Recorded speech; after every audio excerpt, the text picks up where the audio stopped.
The Department of Sociology is really happy to welcome Dr. Patricia Neville back to UL to deliver our 5th seminar on the Critical Perspectives on Youth, Community and Urban Regeneration seminar series.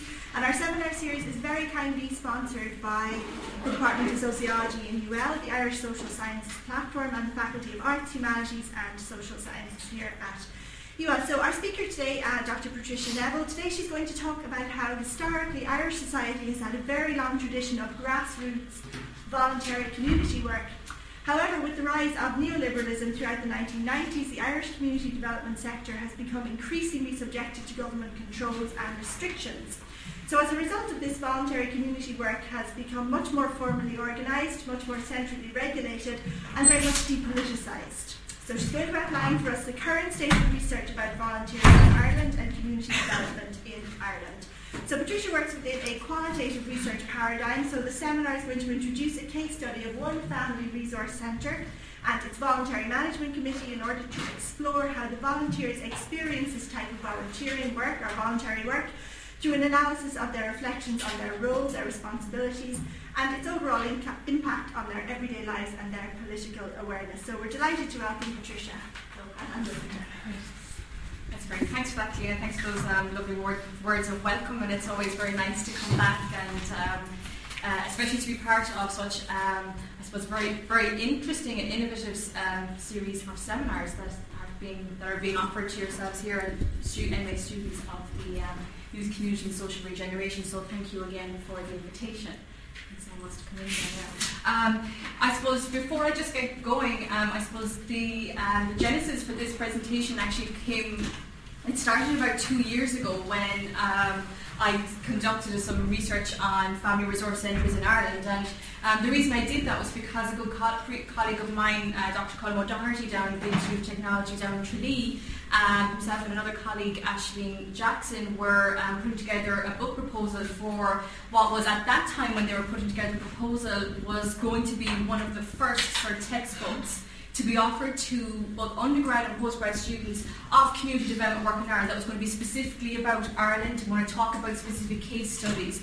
So this research, I suppose I started looking into this topic about community development and volunteerism in community development context in Ireland back then. So what you're going to hear today is some bits of that original research which I conducted as part of that book, which will be coming out actually shortly. I think it's going to be April or May. It's going to be launched by Gillian Macmillan.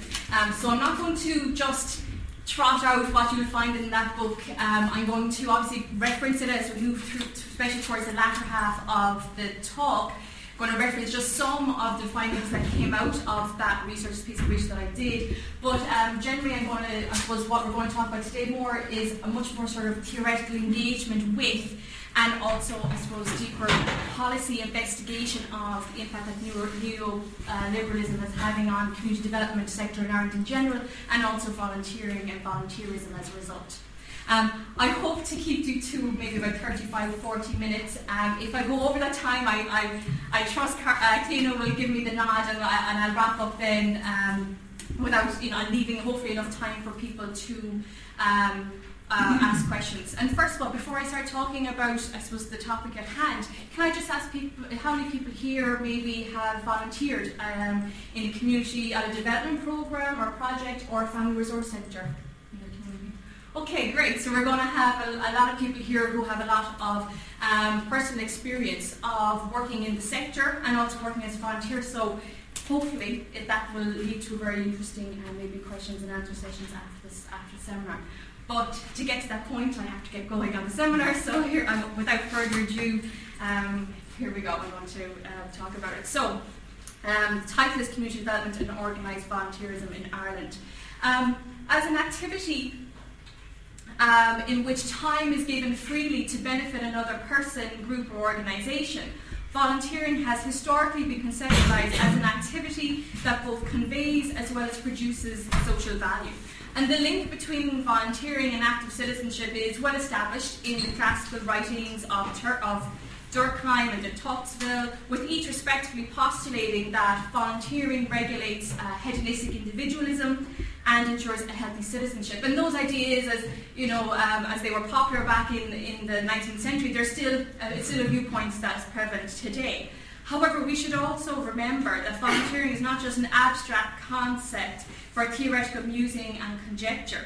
Social, historical, political, legislative, policy and discursive factors also influence how voluntary activity is socially constructed and experienced. And it's the nature and the extent of the interactions between each of these forces in contemporary Irish scene, which is what we'll be discussing today.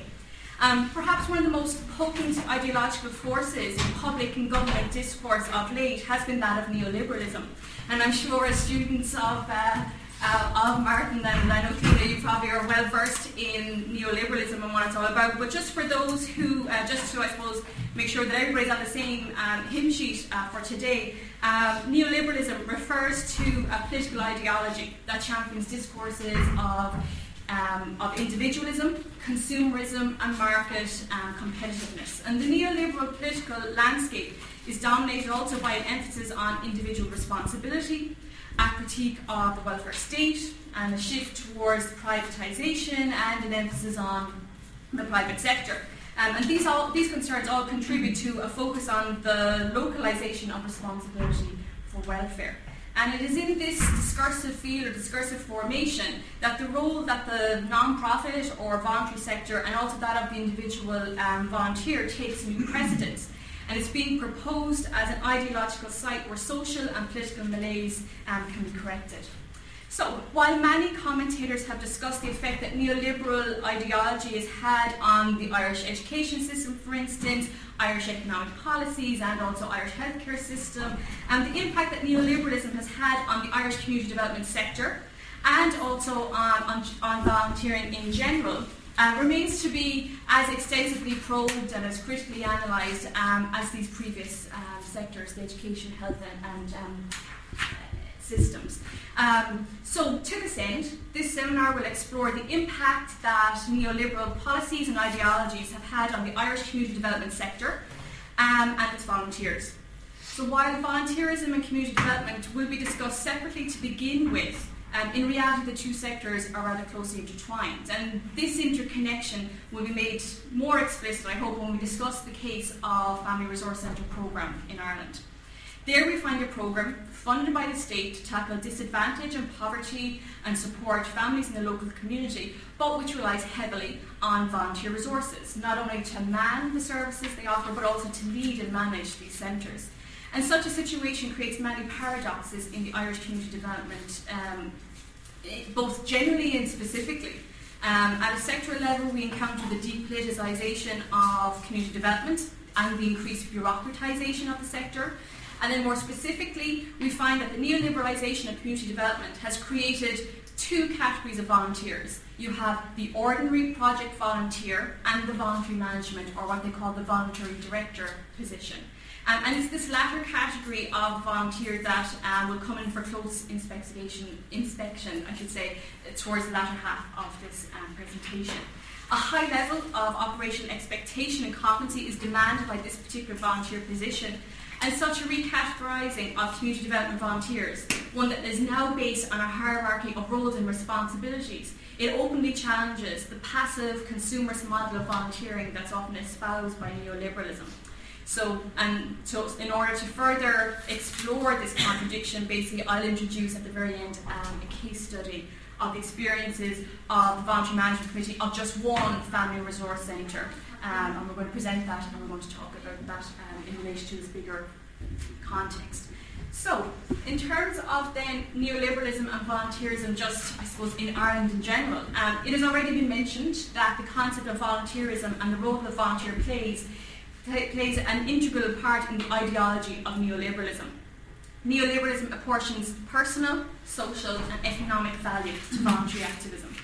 The neoliberal discourse of volunteering also promotes an ideology of essentialism around volunteering, where volunteering is taken as being naturally occurring in most functional societies. And this wellspring of volunteerism is assumed to be motivated by idealistic and ultimately personal motives. So tapping into the long-standing tradition of conceptualising volunteers as emblems of caring and goodness, neoliberalism takes this notion to propose that volunteers are energetic, committed, civic-minded individuals who, by their actions, make their community a better place to live in. Little discussion is given over to explaining why people volunteer in neoliberal states, other than as a response to their having time on their hands.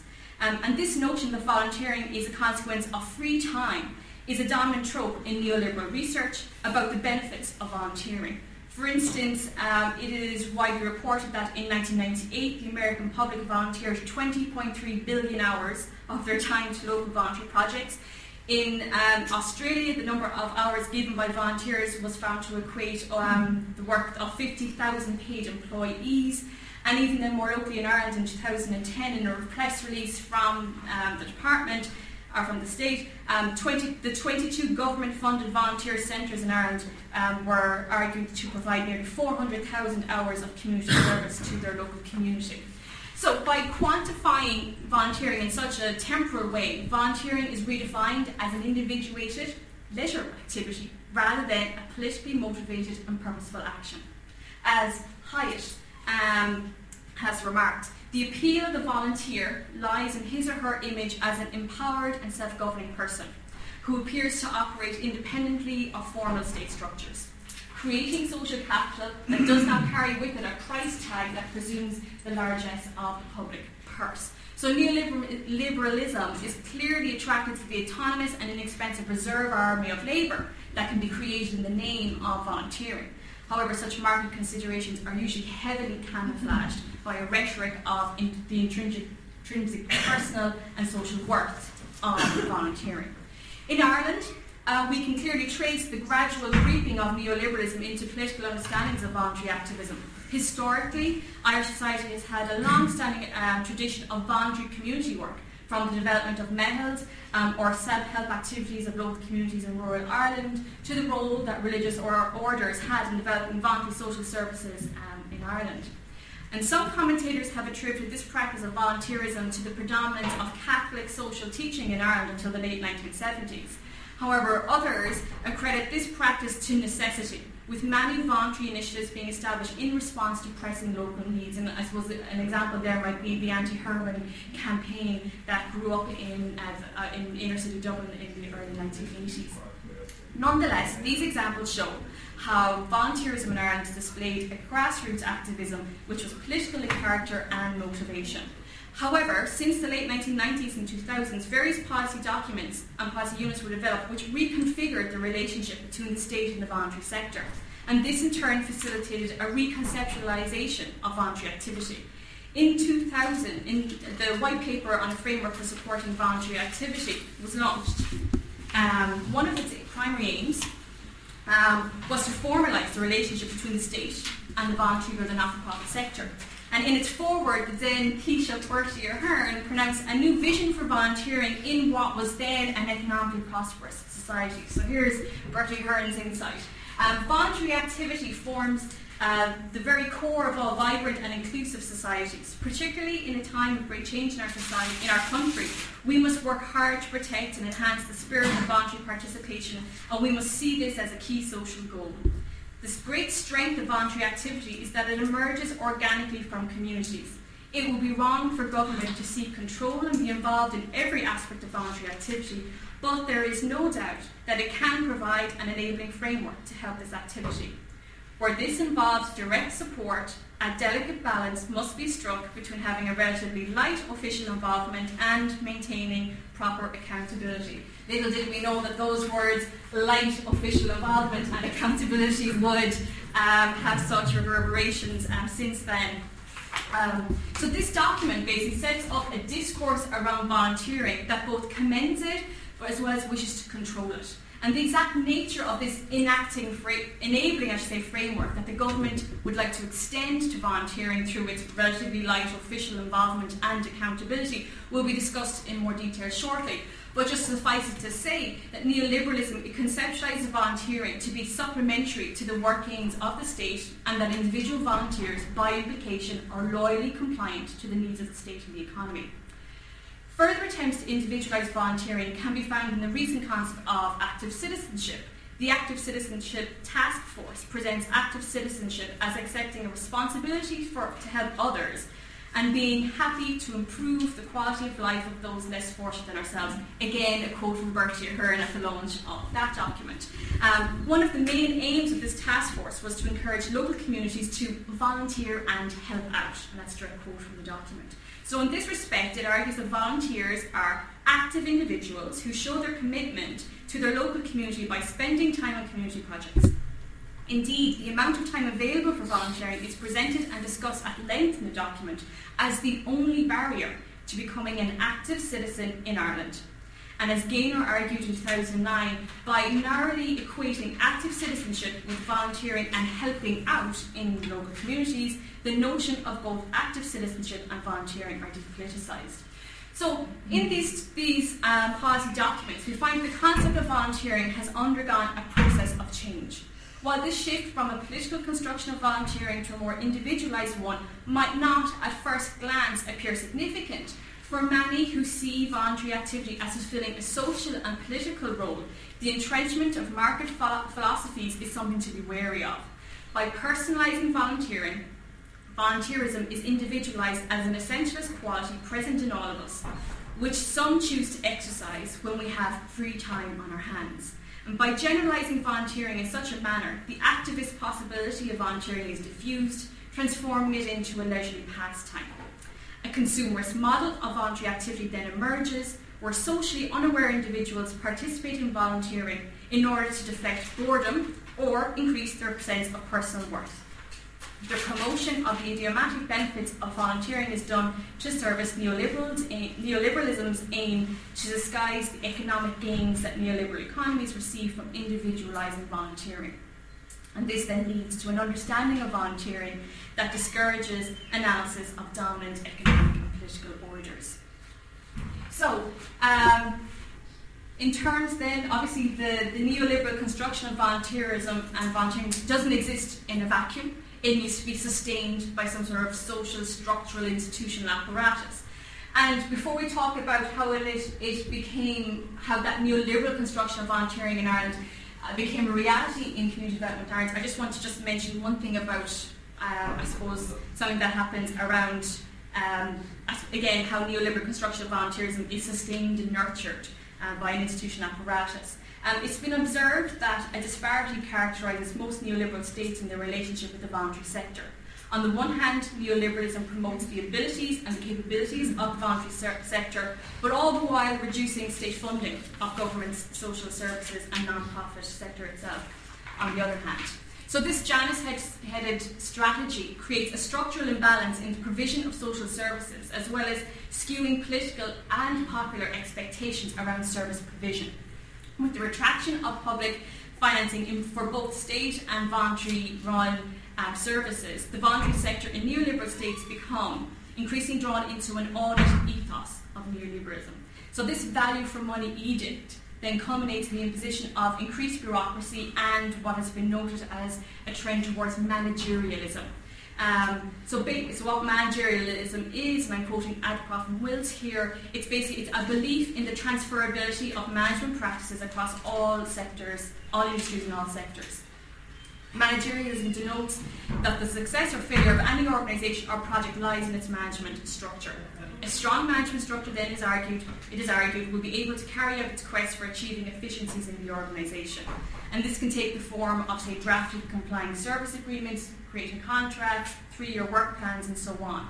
And with this, a new definition of good practice emerges, where, and I'm quoting Morrison here, where a whole new range of monitoring devices, audit requirements, and measurements of outputs envisaged, standards, guidelines, and reporting mechanisms together will transform the ways in which at least some of the voluntary sector think about themselves and exercise choices within a newly constructed framework that reinforces economic forms of reasoning. In Ireland, in the case of applying that to Ireland, the increased visibility of community development work and volunteerism in the policy discourse of the Irish state and its social partnership model of governance since the 1990s has followed a particularly neoliberal trajectory, which has brought about the bureaucratisation of the community development sector and also the ensuing depoliticisation of its work. So first of all, a social partnership model of governance was developed in the 1990s and early 2000s. At a sector level, the community development sector moved from an apolitical space devoted to the nurturing of local self-help and self-reliance units to becoming one of the pillars of social partnership model. It was contended that the improved access of community and voluntary organisations to government would help increase the impact that they would have on government policy and in turn inform change. And one consequence of this development was that the work of community development became increasingly subject to a programme approach. This meant that community development work became directly funded, coordinated and administered by a number of national state-funded projects, such as the National Community Development Programme and also the Local Development Social Inclusion Programme. As a consequence, the community and voluntary sector was slowly being co-opted by the state, which in turn helped to reduce the significance of the sector to that of, as what Lloyd calls, mere service delivery. This shift away from an activist focus in community work has had a number of implications for community development. In the first instance, it imposed a bureaucratic system that never existed before in the sector. A whole network of support agencies were developed to monitor and to support the sector.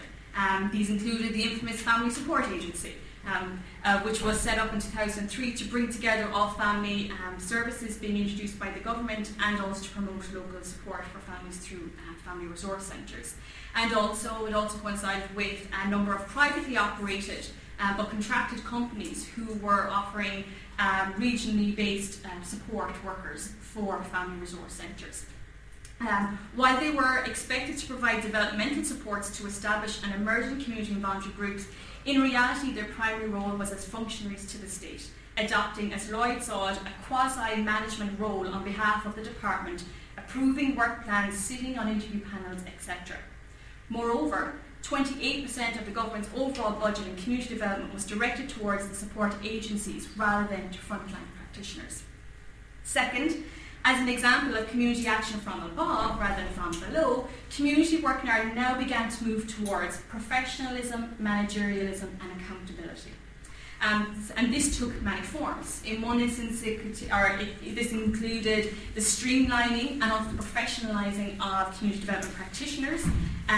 In keeping with the 2000 white paper, local community projects all had to register and comply with Company Registration Office as well as apply for charitable status. And for this reason, all community, voluntary and charitable organisations then had to adhere to a code of conduct and have articles of associations. In the example which we'll talk further, which is family resource centres, the articles of associations for family resource centres and also community development projects, they required, for instance, that local community members sit as officers of the limited company with overall accountability for the successful running of the project. Local volunteer is also another feature of this increased bureaucratisation of managerialism of the sector. Local volunteers were also increasingly seen as inputs of the community organisation who needed to be managed, controlled and retained in order to ensure the successful and efficient running of the organisation. And this bureaucratic response to volunteers involved the drafting of volunteering policies, the development of volunteer programs for the induction and the training of volunteers, and also obviously registering volunteers with the Garda vetting unit. In these ways we see how the state achieved the relatively light official involvement it needed to make volunteering accountable, again taking the quotes from the white paper, as it went about transforming community development into a neoliberal service delivery model. While it initially promised improved access and impact of community and voluntary organisations at a national level, the model of social partnership quickly emerged as a pretense. And obviously a number of community development works themselves were quite critical of this move, of these changes. This alliance rested uneasily with some community and voluntary activists, because in their mind it allowed for, and I'm quoting here from Lloyd again, the sector and its agencies to be co-opted and to be compromised. So social partnership then acted as a foil for the Irish government and its embrace of neoliberalism by providing them with, and again here's Lloyd, very vocal on this point, a mechanism to contain discourse and to ensure that outcomes remain within acceptable boundaries. As a result, very little change was enacted from above, doing relatively little to change the case of the marginalised in Ireland. Then, and this is quite a large quote, which I'm not too sure I actually made a slide of, which I apologise in advance for, from Lloyd, as he says then, through its control of funding and the use of mechanisms such as the Task Force on Active Citizenship and the eulogisation of volunteerism, the state found preference for a form of communitarianism that was compliant, individualised and welfare-focused, and that spurred collectivised and politicised action. Building social capital and providing services rather than promoting structural change became the mantra, deflecting efforts away from a more institutional analysis of social exclusion and inequality. So, where does that all lead us? Over the past 20 years, we find that community development work in Ireland has become more directed towards tackling bureaucratic procedures and inefficiencies rather than focusing on social inequalities and social exclusion. The depoliticising of community development work has also coincided with the rationalising of volunteer capacity, treating volunteers as inputs to the process that can be recruited, selected, vetted, trained, and ultimately controlled. Their regulation then occurs both within the project that they find that themselves volunteering through the management skills of the project coordinator, or also their in-house volunteering policies, as well as outside and beyond their project through the statutes and policies that we've sort of outlined earlier. It would appear then that volunteering in the community then has become organised, as Fife and Morrison have argued, and not spontaneous or reactive. While neoliberalism appears to be successful in subduing the political and activist nature of volunteering in the community, the programme-based approach of community development in Ireland has also facilitated the diversification of voluntary labour into ordinary, in inverted commas obviously, project volunteers and voluntary directors. These are the volunteers who have taken on a distinctive managerial role in their individual projects with full legal responsibilities. While the creation of voluntary directors demonstrates the full realisation of the discourse of individual responsibility in neoliberalism, applied to the context of community development projects, the fact remains that very little is known about these volunteers. Who are they? Why do they become voluntary directors, I should say, of these community projects? And how do they respond to this level of personal and legal responsibility? Considering the overall lack of research on volunteering in the Irish community development in Irish community development projects, it would be tempting to indulge in the notion, as we talked about earlier, that these volunteers are just do-gooders par excellence. However, what I hope to put across in this seminar is, I believe, or desire to dismiss such an idealised and essentialised notion of these people, because obviously it resonates as a neoliberal and depoliticised interpretation of volunteering. So, in trying to sort of flesh out more about, who these voluntary directors are, these new category of volunteers that have created as a result of the bureaucratisation and the depoliticisation of community development work, basically what I'm going to do in the remainder of the project, or the seminar I should say, is talk a bit more about the Family Resource Centre project. I'm going to first of all outline its role and its function.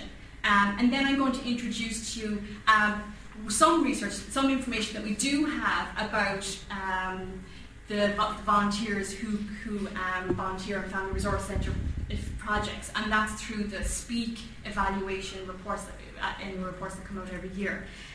But obviously, while these findings offer us an indication of the scale of this organised volunteerism that we're talking about in family resource centres, it doesn't offer us an understanding of how the individual volunteer responds to the rationalisation, the specialisation, the bureaucratisation of the work that they are doing. So basically what I will be introducing is a piece, just very quickly at the end, some quotes, some findings from the qualitative research which I did based on the experiences on one family resource centre's voluntary directors.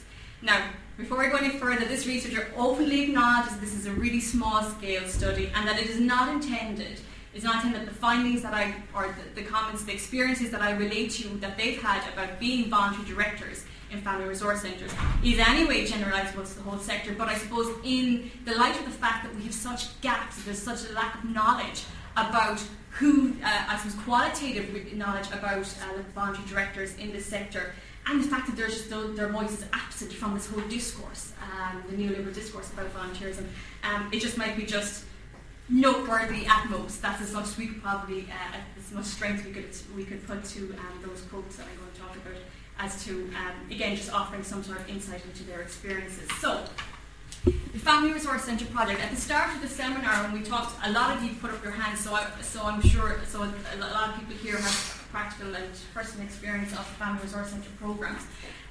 Basically, what they are generally, Family Resource Centres are community-based organisations who take a proactive and innovative approach in identifying the needs of families and providing community-based supports.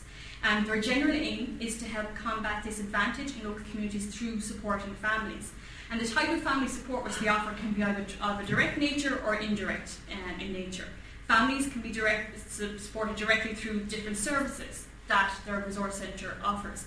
And this might involve a mix of developmental activities such as adult education classes, parenting classes, arts and craft classes, or it could be access to services such as affordable childcare, after-school services at a local level.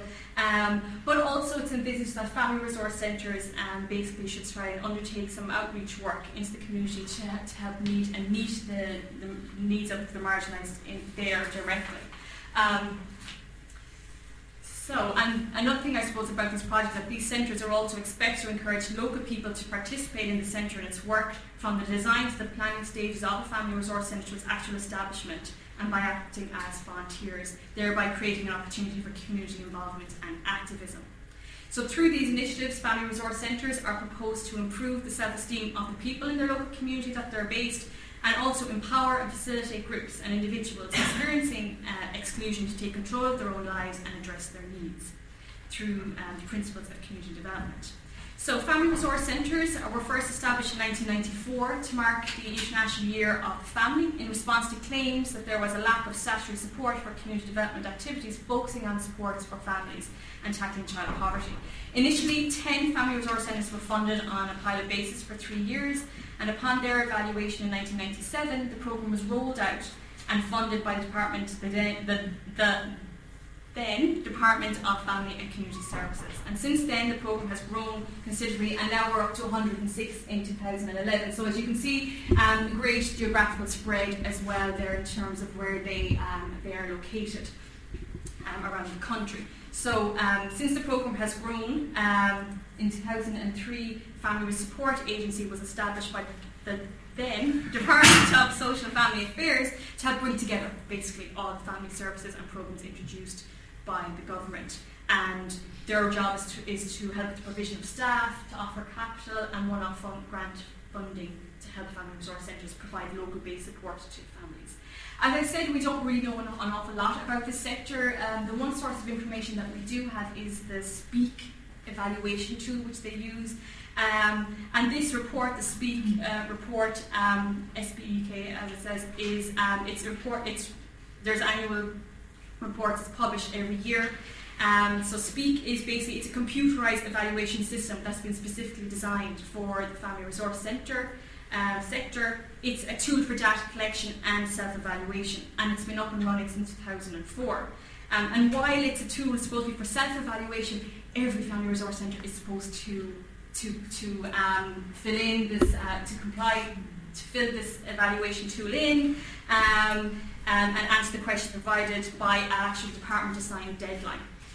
So a yearly report is generated from all these individual submissions, and we've had regular reports since 2007, but before that, between 2004 and 2007, they didn't actually launch individual yearly reports. So what we had in 2007 was the issuing of 2 reports. One was a summary of trends from 2004 to 2007, so there's more of an amalgamation of information there, and then we have then 2007 proper then starting from that. So this is the type of information that we can get from the SPEAK evaluation. As I said, it's offered as a self-evaluation tool, but really it's the only way in which, and in that way it's meant to sort of provide sort of the space for family resource centres management, their volunteers and their staff to sort of think about the progress that the project has achieved in the previous year's activities. So while it is it is a self-evaluation tool, it's not meant to be sort of an form of external evaluation. It's the only information we have about the sector. So in terms of just general, I suppose, monies, total operating funding for the FRC programme from 2004 to 2010, and I know there is some gaps there because, as I said, they didn't sort of issue projects there, or yearly reports regularly until recently. So we have latest figures, 36.7 million euros is how much government put into funding that.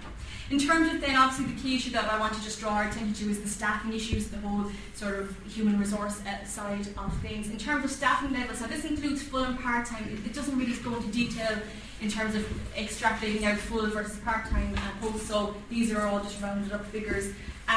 What we have is in total, basically, just over 1,000 are funded by the HS or the FSA, and then there's other funded streams as well. People are funded with the HSC or charities or other organisations.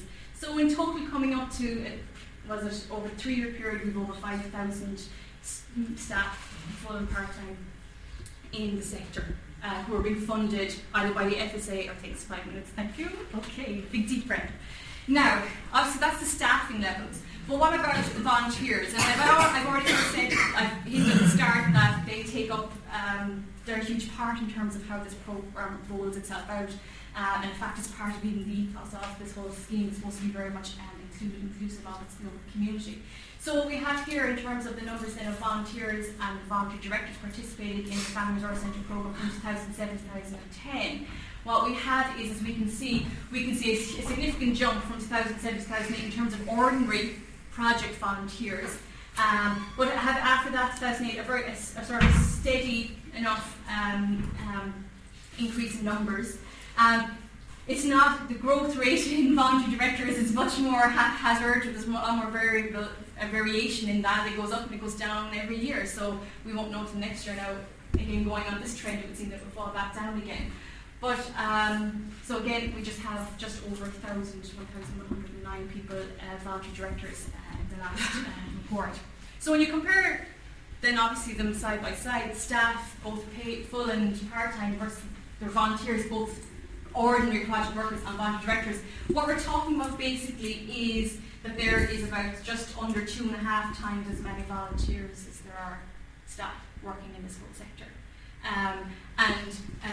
Obviously with that comes a lot of responsibility, as we've already heard, about the type of jobs that they might have to do, and the type of roles and responsibilities which voluntary directors assume is obviously at a totally different level than the type of responsibility and roles which is associated with the ordinary project workers. In terms of then, I suppose, focusing more specifically on the voluntary directors, because again this is a new category of volunteer, when it comes to, I suppose, what do they do? As speak is, I suppose, part of the bigger neoliberal audit ethos, what does it ask for in terms of when it's looking for evidence of the amount of work the voluntary directors do in family resource and programs? It asks them to calculate the hours they give. And each individual voluntary management committee have to collate, based on their own records, how many hours they give to the project. And as you can see here, we're seeing a huge jump, even in 1 year between 2007 and 2008, in terms of the hours that they give overall to the projects, to the programme. So in 2010, we're up to 44,000 hours given by voluntary directors. And as we saw back there, just 1,000 people are giving that much of their time to these projects. So again, it shows a number of things around, I suppose, how much, I suppose, the economic rationalisation that comes through in terms of, I suppose, this project here, where they're obviously the department are saving themselves an awful lot of money if they're relying on over 44,000 hours free practice from voluntary directors in terms of leading and managing and taking overall responsibility for these projects. How are we for time? We're out of time, are we? I think we're done. Yeah, okay. Other interesting thing about the information that we have, again, just gathered from Speak, which is, again, is just purely, it is 99.9% quantitative. is that it's definitely gendering going on here in terms of who then, it answers in some ways who participates, who becomes voluntary directors, and we're seeing it again, the majority are women. I couldn't find, now maybe it's there, but I just couldn't see the breakdown in the latest report, so it's non-available there. But again, very much a very gendered, obviously there's a lot less women a lot less men, I should say, on boards of management than women. But that reflects the sector in general. And what we find, anyways, is that there's a lot more women employed and is in community development sector than men. I think the latest report that I saw about, especially in the family resource centre sector, was I think it was only about 13% men, 13 or 18% of men are actually paid employees or paid staff. Either by FSC or non-FSC, family resource centre or family support agency or non-family support agency funded. So that's as much as what Speak offers us in terms of finding out who, we know what they do and how much they give of their time to the family resource centres, and we know that the majority of them are women.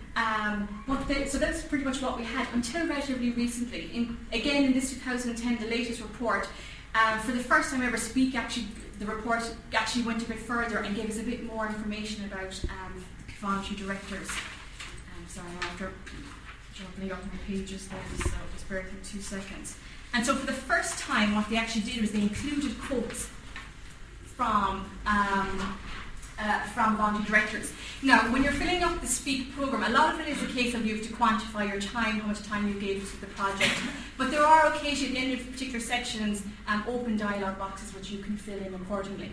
And here, for the very first time, we actually see the authors of Speak report actually including their comments. And what's interesting is, again, the type of comment which they make, and the common thread between underlying all the comments is how hard it is to be a voluntary director, and how much work it demands of them, and how difficult and challenging it is, both personally but also in terms of just juggling your work-life balance and things like that. So, for example, these are 3 quotes that they put in.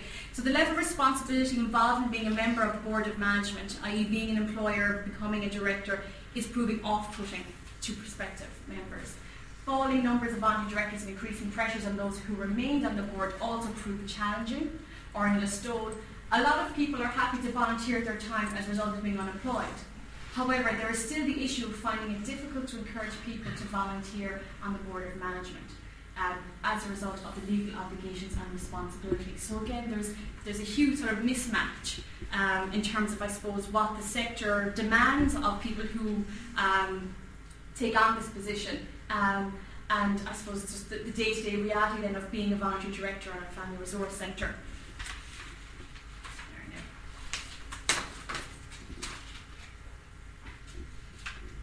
Okay, sorry, found my page. Okay, so it's clear from these quotes that the experiences of being a voluntary director is a demanding one which clearly requires project management skills. And the essentialist rhetoric of volunteering that we find in neoliberalism clearly finds its limit here. Having time on one's hands clearly does not. Sorry. And we might have lost that page. Sorry about this. Okay.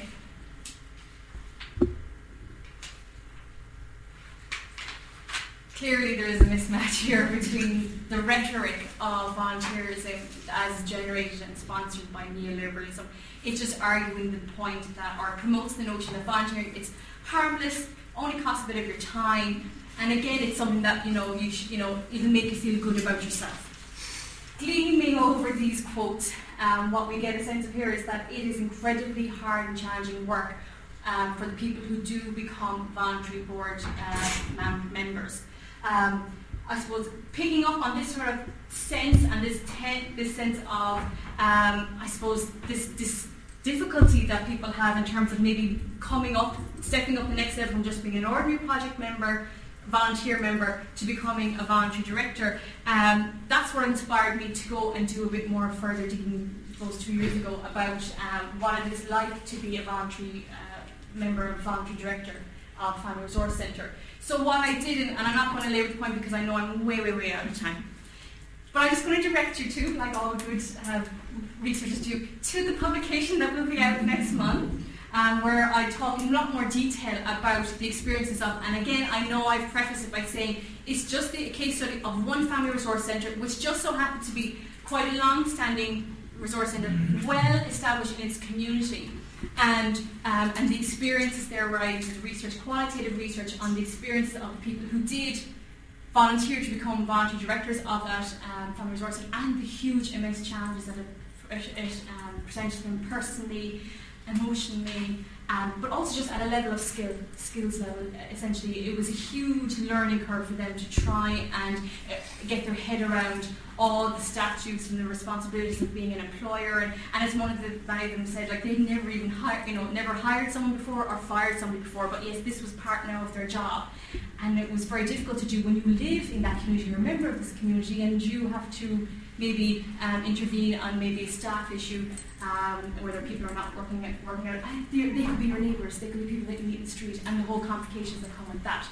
So the book is going to be published, as far as I'm aware, Gillian Macmillan will have the launch sometime next month. It's called Community Development in Ireland, Theory and Practice, although don't quote me on that, that was the last working title I saw.